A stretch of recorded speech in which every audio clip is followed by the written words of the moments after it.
दोस्तों नमस्कार। सत्ता की बिसात बिछने लगी है और उस पर मोहरे अपने चाल चलने लगे हैं। लेकिन क्या इस देश में मोदी विरोध जो कि होता है उस पर कितने प्रतिशत लोग खरा उतरेंगे? मोदी विरोध करते करते कहां तक यह विपक्ष चला जाएगा, सवाल यह है। सवाल देश में बहुत सारे हैं। बहुत सारे लोगों को यह भी नहीं पता है कि भारत में नरेंद्र मोदी की लोकप्रियता में आखिर बढ़ोतरी हुई है। कितना तमाम सर्वे, तमाम तरीके की जो चीज़ें और वस्तुएं निकल कर के आती है उसमें नरेंद्र मोदी की लोकप्रियता काफ़ी हाई है। और आज का जो फैसला हुआ है 200 रुपये का वो गैस सिलेंडर सब्सिडी पर जो कमी की गई है, यह फैसला भी अपने आप में अभूतपूर्व फैसला है। यह फैसला बताता है कि सरकार गरीबों के प्रति कितनी कटिबद्ध है।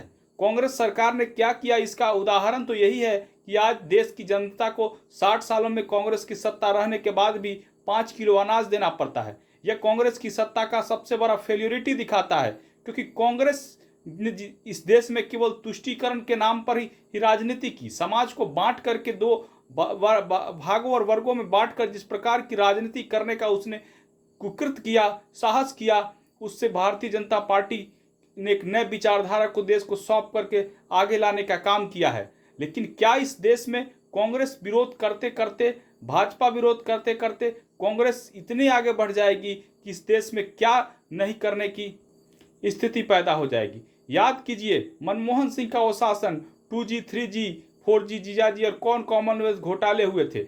लेकिन ये 200 रुपये का जो गैस का सब्सिडी घटा है, इसमें गरीबों को बहुत सारी राहत मिलेगी। और अब तमाम मीडिया, कांग्रेस समर्थक मीडिया, जो कि अब बताने में अब लगा हुआ है कि मोदी घबराए हुए हैं, डरे हुए हैं, जबकि जमीनी स्थिति, जमीनी हकीकत इससे कोसों दूर है। क्या इस देश में सवाल नहीं पूछा जाना चाहिए कि कांग्रेस के पास मुद्दा क्या है?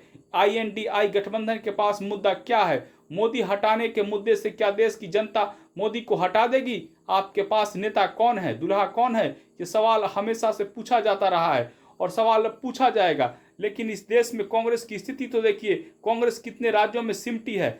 तमाम सामने चुनाव है, मध्य प्रदेश का हो, छत्तीसगढ़ का हो, राजस्थान का हो, तेलंगाना का हो, जो चुनाव है उन चुनावों में कांग्रेस पार्टी को कितने सीटें मिलती है और किन किन राज्यों में सरकार बनाती है, ये देखने वाली बात होगी। यह सरकार बनते देखकर भी कांग्रेस पार्टी की स्थिति बहुत बदतर मुझे नजर आती है। लेकिन कांग्रेस हमेशा से अपने आप को कोसती रहती है, घेरती रहती है। कांग्रेस में पिछले दिने आपने देखा होगा कि G23 का जो गठबंधन बना था वो अभी भी कांग्रेस में सक्रिय है। कांग्रेस का एक बड़ा गुट चाहता है कि राहुल गांधी देश के PM नहीं बने। तमाम विपक्षी दल कांग्रेस को अंदर ही अंदर कमजोर और खोखला करने में लगे हैं। लेकिन कांग्रेस के पास जिस प्रकार की मजबूरी है वो बताता है कि कांग्रेस हताशा और निराशा में चल रही है। और जिस प्रकार की फैसला 200 रुपये के सब्सिडी घटाने का, उसका भी विरोध किया जाता है। जनता के जितने भी फायदे के काम होते हैं, लाभ के काम होते हैं, उसमें कांग्रेस पार्टी लगातार विरोध करती है। कांग्रेस की यही मानसिकता उसे गरीब विरोधी और देश विरोधी की संज्ञा में डालती है और बनाती है।